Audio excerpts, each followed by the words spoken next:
Welcome to Truth Meets Fiction, your home for timeless stories, unforgettable characters, and the kind of content that stays with you long after the credits roll.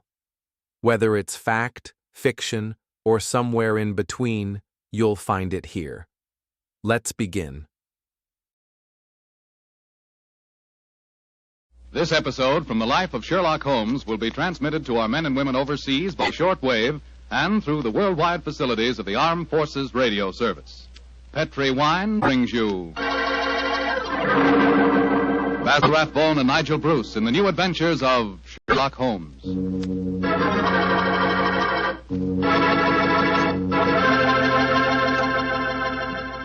The Petri family, the family that took time to bring you good wine, invite you to listen to Dr. Watson tell us about an exciting adventure he shared with his old friend, that master detective Sherlock Holmes. And so while you're getting comfortable, I'd like to tell you about an old American custom. The custom of serving a glass of sherry wine before dinner. Petri, California sherry. You know, Petri sherry is to a good meal what the overture is to a good musical comedy or an opera. Before you sit down at the dinner table, just pour yourself a little glass of Petri sherry and sip it slowly. Look at that beautiful amber color. Smell the fragrance of those sun-ripened grapes, and taste that fine sherry flavor. You'll agree with me, I'm sure, that Petri sherry is the best beginning a good meal ever had. And say, if you happen to like your sherry dry, as I do, you'll really like Petri Pale Dry Sherry. Believe me, you can't go wrong with any wine that bears the name Petri, the proudest name in the history of American wines.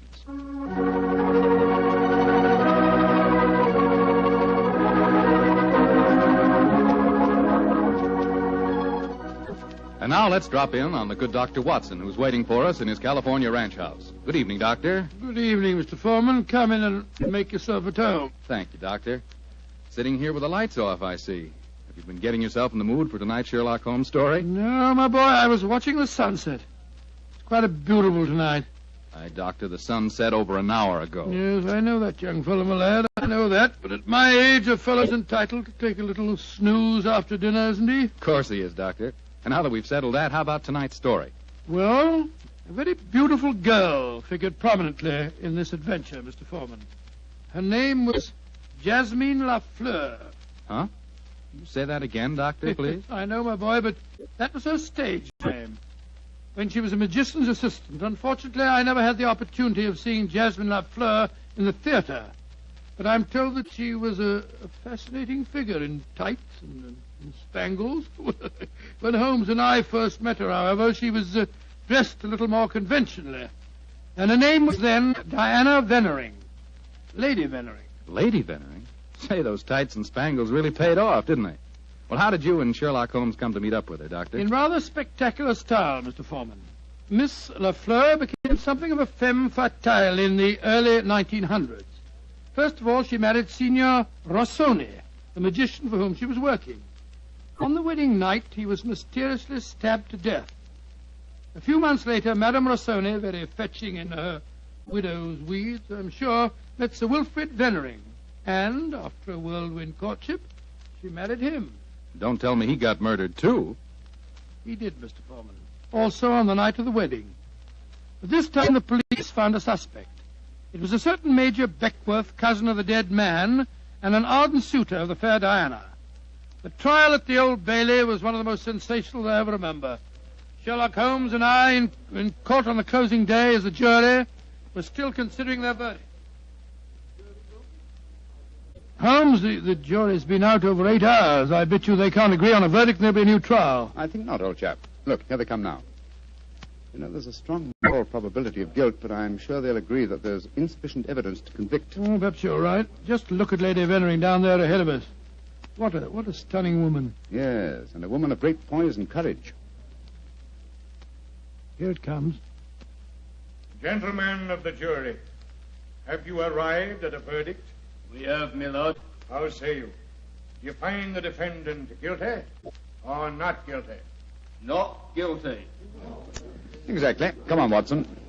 Let's get a breath of fresh air. Well, I was wondering perhaps if we shouldn't go over and congratulate Lady Vennering. On what?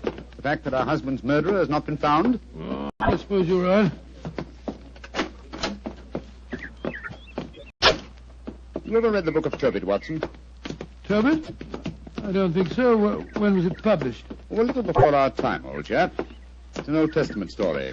Whatever made you think of it at this moment? Well, it's so remarkably apposite with the case of Lady Fenring. It deals with a highly peculiar series of murders, 7 of them, if I remember correctly. Who was the murderer? A jealous demon by the name of Asmodeus, who strangled husbands on their wedding nights. Well, judging by the verdict just now, Major Beckworth isn't the Asmodeus, or whatever you call him in this case. Here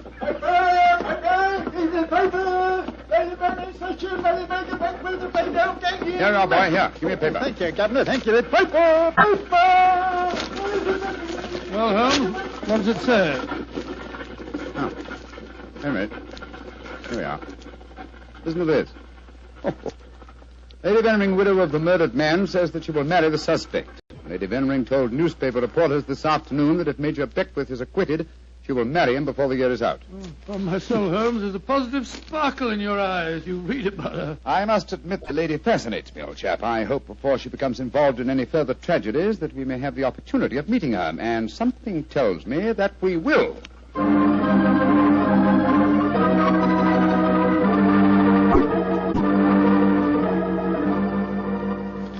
The Sunday papers are certainly having a day over the Venring case, Holmes. Did you read them? No, I didn't, Watson. There's a complete life history of Lady Venring, and one of them with photographs. It's rather interesting. Really? What are you doing over there, Holmes? Looking out of the window. Ah, yes. You expecting anybody home? No, come over here, old fellow. Oh, it's a clergyman. Yes, a very agitated one. Look at the way he's pacing up and down, and looking up at our window, too. By Jove. What eyes. Yes, there's a fanatical look about him, which suggests either the martyr at the stake or the inquisitor lighting the faggots. Mrs. Hudson's letting him in now. Well, I'll be interested to know what he's come to us about. I can hear footsteps on the stairs here. I'll go and have a look. How do you do, sir? Come along in, won't you? It's all right, thank you, Mrs. Hudson. You're Mr. Sherlock Holmes? I am, sir, and this is my colleague, Dr. Watson. My name is Whalen, the Reverend Arthur Whalen. How do you do, How sir? do you do, sir? Sit down, won't you, and tell me what I can do for you. Thank you. Mr. Holmes, this is a very difficult subject to broach. In fact, it's only after intense personal conflict that I've been able to force myself to come to you. May I ask you, are you familiar with the Book of Tobit? Book of Tobit? Gracious me. You were talking about that yesterday, Holmes. I see that you've come to consult me about the Venering case. But that's amazing. How did you know? Has Lady Venering been in touch with you? No, sir, but I'm familiar with the Book of Tobit, and Lady Venering's case closely resembles that of the woman Sarah in the Old Testament story. More closely than you realize, Mr. Holmes. Did you know that before each one of Lady Venering's husbands was killed, they received a threatening note? Yes, I recall that from the trial. Signed in some sort of gibberish, weren't they? No, Doctor. Yesterday I was permitted for the first time to examine one of these notes. The apparent gibberish was in reality ancient Hebrew writing. Indeed. Were you able to translate it? Yes, Mr. Holmes. In effect, it said, if you go through with this marriage, your hours are numbered. And it was signed Asmodeus. Oh. The name of the jealous demon who strangled husbands in the Book of Tobit. Exactly. Just why have you come to me, sir? I want you to talk to Diana, to Lady Venering, to tell her she must not go through with this new marriage. Murder is stalking her, Mr. Holmes. I have argued with her, prayed with her, implored her to realize her danger. But she is adamant. I'm afraid I should feel extremely presumptuous in giving her my advice. No, Mr. Holmes. I have prepared the way for you. You could, I'm sure, make her realize her danger. And she's willing to see me, you say? Willing and anxious. Oh, very well. But I'd like to ask you a few questions first. Anything, Mr. Holmes. What is your interest in her? She's a member of my flock. She needs my guidance. Nothing further? No, Mr. Holmes. By the way, I believe that you performed the marriage ceremony at both of her previous weddings. Yes? Are you proposing to officiate the ceremony if she marries Major Beckworth? Well, I don't know. I'm hoping that marriage will never take place. And so I want you to help me, Mr. Holmes. Where does the lady live? 47, Berkeley Square. Very well. Dr. Watson and I will call on her this afternoon. Delighted to, delighted. I doubt if I can be there myself. In fact, Diana might speak more freely if I'm not. But here's my card. Oh, thank You'll you. know where to get in touch with me if you want to. Very well, sir. Good day to you, gentlemen. And I'm greatly in your debt. Well, good day, sir. Good day. Strange business, Holmes. I can't believe that Mr. Whalen's motives are entirely impersonal. Nor can I, old chap. What are you laughing about? I was thinking of the Book of Tobit, Watson. Well, In that, the role of protector, the role I have just been asked to take, was played by the Archangel Raphael. I can't help feeling, Watson, that I'm making distinct strides in my profession.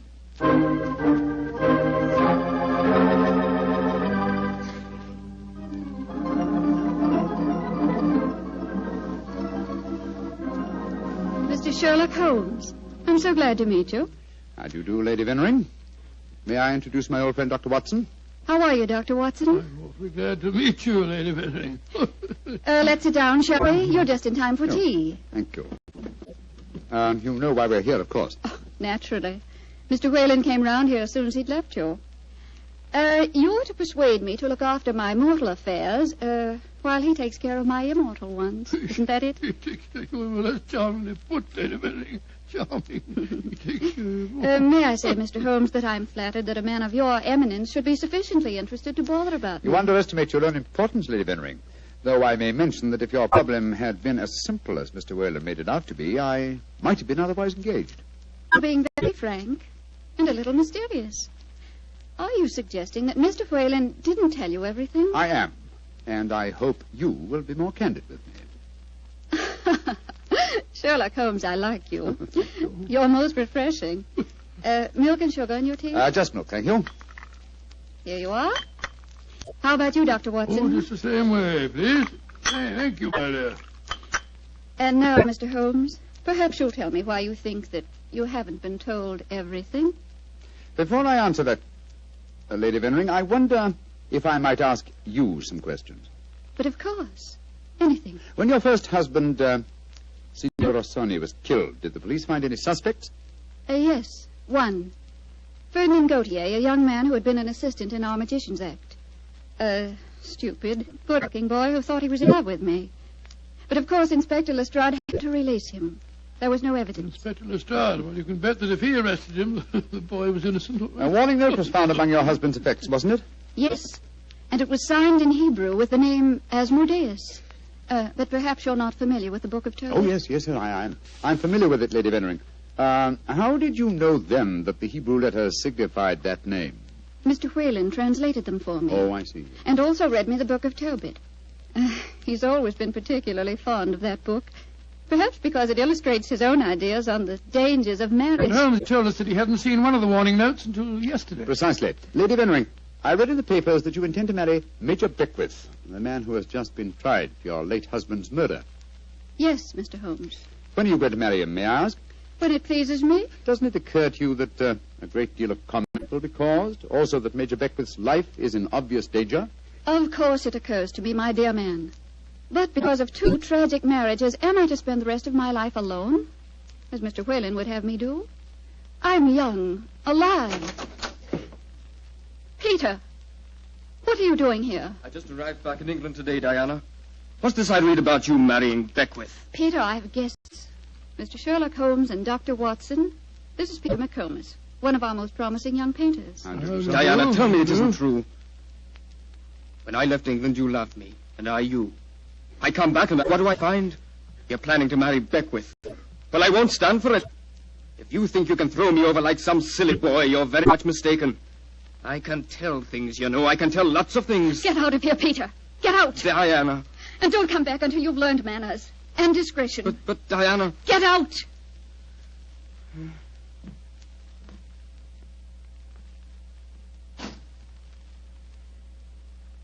I'm sorry, gentlemen. Were there any more questions you wanted to ask me, Mr. Holmes? One, Lady Vennering. Where is your fiancé, Major Beckwith? He's upstairs.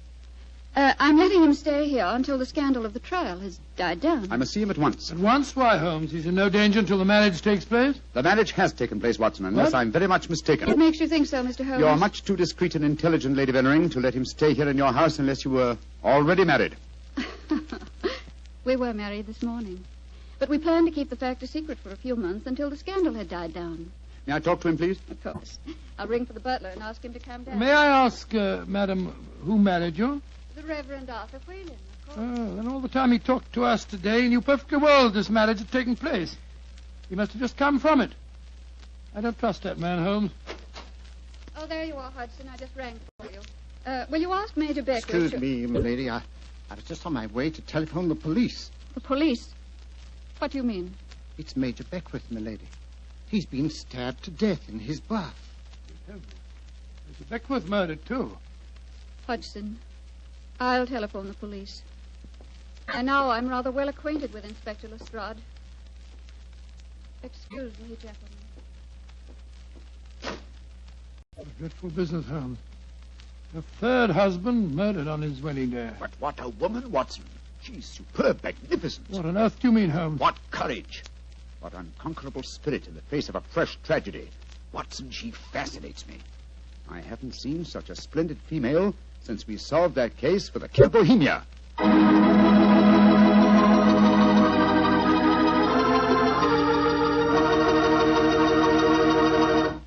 Dr. Watson's story will continue in just a few seconds. Time enough to remind you that the easiest way to make good food taste better is to serve that good food with a swell Petri wine. And there are two Petri wines in particular just made to go with food. Petri California Sauterne, a delicate white wine with a subtle flavor that's perfect with chicken and fish. And Petri California Burgundy, a hearty, rich red wine that's out of this world with any meat or meat dish. So if you want to know just how good a cook you are, serve your good food with Petri wine made to go with it. A Petri Burgundy or a Petri Sauterne. Two swell Petri mealtime wines.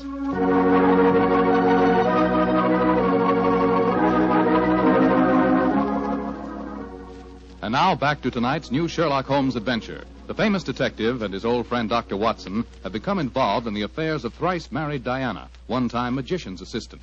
Each of her husbands has been mysteriously murdered on his wedding day, the latest murder occurring on the same day that Sherlock Holmes and Dr. Watson are brought into the case. As we rejoin our story, it's a month later, and for some obscure reason, Sherlock Holmes seems to have lost interest in the case, though not in the beautiful Diana. Mr. Holmes. Yes, Lestrade? It's over a month now since Major Beckwith was murdered, and we haven't found a single clue to it. You expect me to supply the deficiencies of Scotland Yard? Well, it's unlike you not to help us, Mr. Holmes. And after all, you and Dr. Watson were in the house when it happened. If you ask me, the murderer's either McComas, that Irish painter, or the clergyman Whalen. What do you think, sir? As far as I'm concerned, the case is closed, Lestrade, and I wish you'd stop bothering me. What do you think I am? Nothing but a detecting machine? Mr. Holmes, whatever's come over you? Holmes, you're not going out again this evening, are you? I'm afraid so, old chap. Well, this will be the fourth night in a row. I was hoping that we might have a nice, quiet evening in front of the fire. Oh, I'm sorry, Watson, but I promised to take Diana to the horse show at Olympia. I should be home by midnight.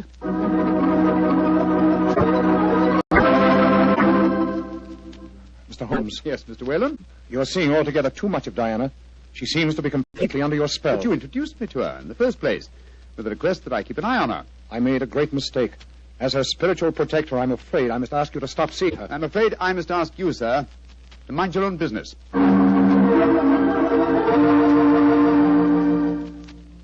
I say, Holmes, have you seen in the paper that violinist, this Iway, is playing at the Albert Hall tonight? No, I haven't looked at the paper today. Oh, I thought perhaps that we might go along and see Oh, I'm him afraid together. I can't, old chap. No, I'm taking Diana to the French Maid at Dahlia's Theatre. I hear it's a charming musical comedy.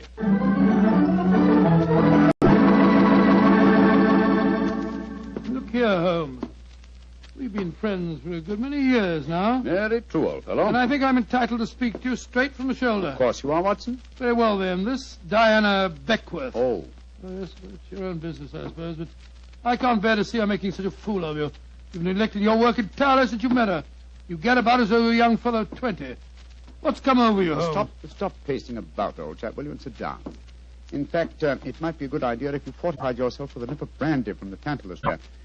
What I'm about to tell you may be something of a shock. Watson, Diana and I are getting married tomorrow. What did you say, Holmes? I'm getting married tomorrow. But you're insane. Oh, that's not very flattering, Watson. Anyway, I don't see why you should be so surprised. You're You yourself married and left Baker Street once, didn't you? For you, Holmes, a confirmed woman hater. No, my dear Watson. No, indeed, no. You will remember in our adventure that you titled A Scandal in Bohemia, I met a lady that I have often referred to as the woman. You mean Irene Adler, but she was a criminal. Exactly, and yet Diana has the same magnificent characteristics. Keen intelligence, courage, and unconquerable spirit. But Holmes, 3 of her husbands murdered on their wedding nights. You're proposing to be the 4th. Oh, rubbish, my dear fellow, because tragedy has attended her previous marriages. Is she to go through life alone? Holmes, you really mean it, don't you? Of course I do. I think I will have a nip of brandy. Oh, don't take it so badly, old fellow. We'll continue to see a lot of each other. Diana's very fond of you, you know. Oh, well, I'm glad. Who's going to perform the ceremony? Not the Reverend Mr. Whalen? Oh, no. We decided, in view of Diana's previous marriages, that he might prove to be a trifle, unlucky. A clergyman named Vernet will officiate. Whalen, of course, insists on being present just the same.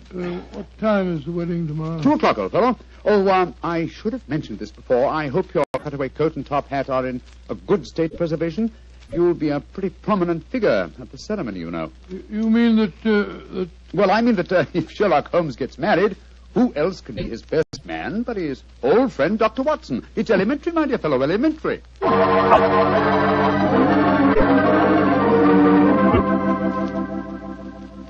I now pronounce man and wife, and those whom God hath joined together, let no man put asunder.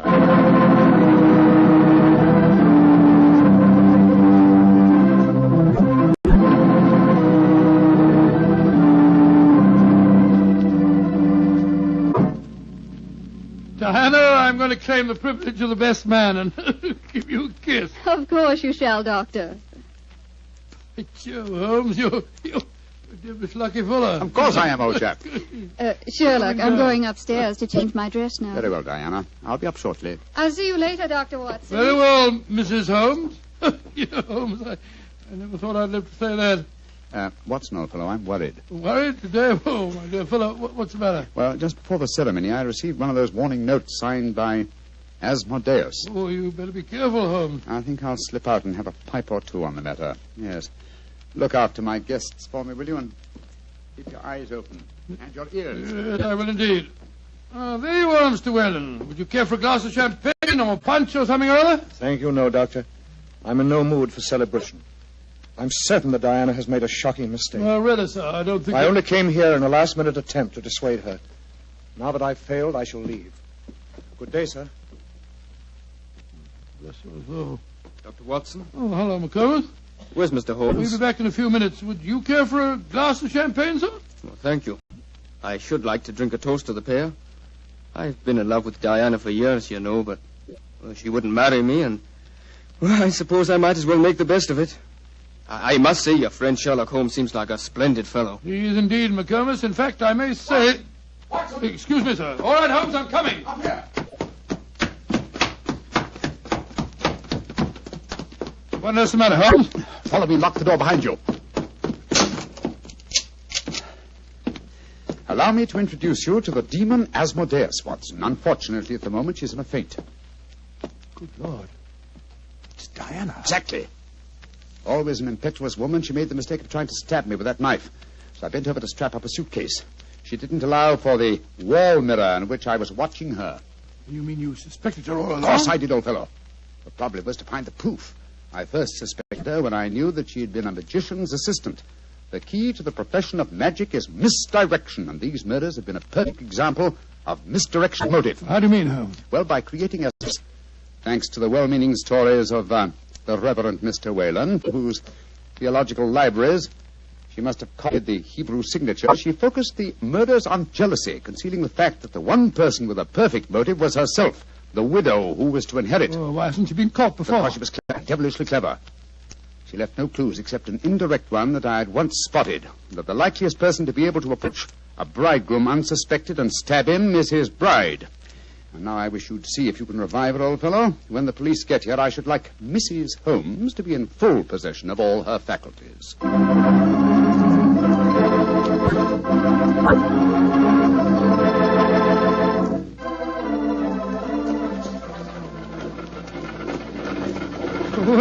I must say I never expected to be driving back with you to Baker Street on your wedding day. I can't tell you how happy I feel. Dear old Watson, you really thought that I deserted you, didn't you? Oh, naturally, I wish you'd told me the truth. Well, I sir. couldn't tell anyone, not even you. If the faintest shadow of suspicion had entered her mind, I'd never have caught her. Well, it seems to me you paid a pretty high price, Holmes. You told me you made a will in her favor. Supposing something happens to you before her trial, she'd get the money, you know. Oh, the will? Oh, no, that was worthless. I told Diana that it was a holographic will and perfectly valid. Well, what on earth is a holographic... A will drawn up in one's own handwriting on a piece of perfectly plain paper. Such a document is quite legal, but I drew mine up on a paper with a letterhead. That made it invalid. Oh, I see, but the fact remains that you are married, Holmes. I really fooled you completely, didn't I, Watson? Didn't the name of the clergyman who married us suggest anything to you? The Reverend Vernet? No, and why not should it? Well, Vernet was a French painter of some note. He also happens to have been a great uncle of mine and Mycroft's. You mean that your brother Mycroft was a clergyman? I mean that Mycroft was disguised as a clergyman. And a very convincing job he did, too. A more satisfactory clergyman than the Reverend Mr. Whalen, no doubt, whose possible complicity may compel him to answer some very awkward questions. Then you're not married. Well, upon my soul, Holmes, I don't know what to say. Then I suggest that you say nothing, my dear chap. Let's just sit back quietly, as two good friends can, and brood about the mutability of human affairs.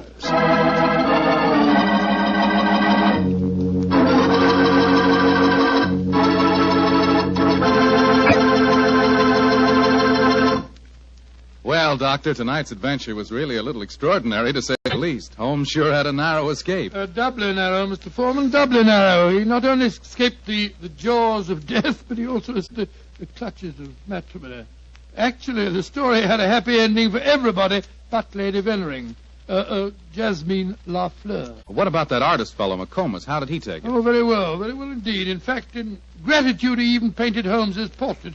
Not exactly a good likeness, though. One of those modern artists who paints as impressions of a person rather than a portrait. What do you mean? Well, now, let me see. If he were to paint his impression of you, you'd probably end up by looking like a bottle of Petri wine in a sports jacket. Go ahead, Doctor. You can tease me all you want. I'll still rave about Petri wine. And why not?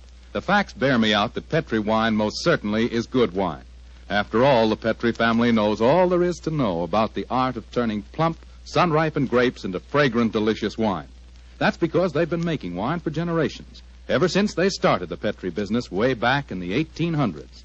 And because the making of Petri wine is a family affair, the family has been able to hand down from father to son, all their skill and knowledge and experience. And believe me, that adds up to plenty. So no matter what type of wine you prefer, one to serve with meals or a wine for any special occasion, choose one of the fine Petri wines. You can't miss, because Petri took time to bring you good wine.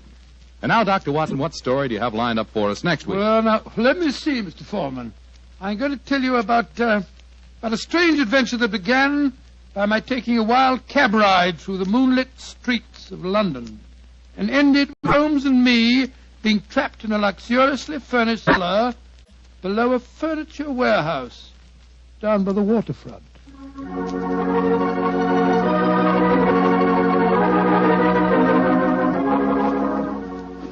Tonight's Sherlock Holmes adventure is written by Dennis Green and Anthony Boucher and is based on an incident in the Sir Arthur Conan Doyle story, The Adventure of Shoscombe Old Place. Mr. Rathbone appears through the courtesy of Metro-Goldwyn-Mayer and Mr. Bruce through the courtesy of Universal Pictures, where they are now starring in the Sherlock Holmes series. The Petri Wine Company of San Francisco, California, invites you to tune in again next week, same time, same station. Oh, the Petri family took the time to bring you such good wine. So when you eat and when you cook, remember Petri wine. To make good food taste better, remember... Petri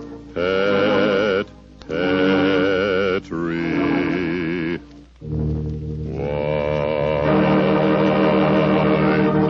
This is Bill Foreman saying goodnight for the Petri family. Sherlock Holmes comes to you from our Hollywood studios. This is the Mutual Broadcasting System.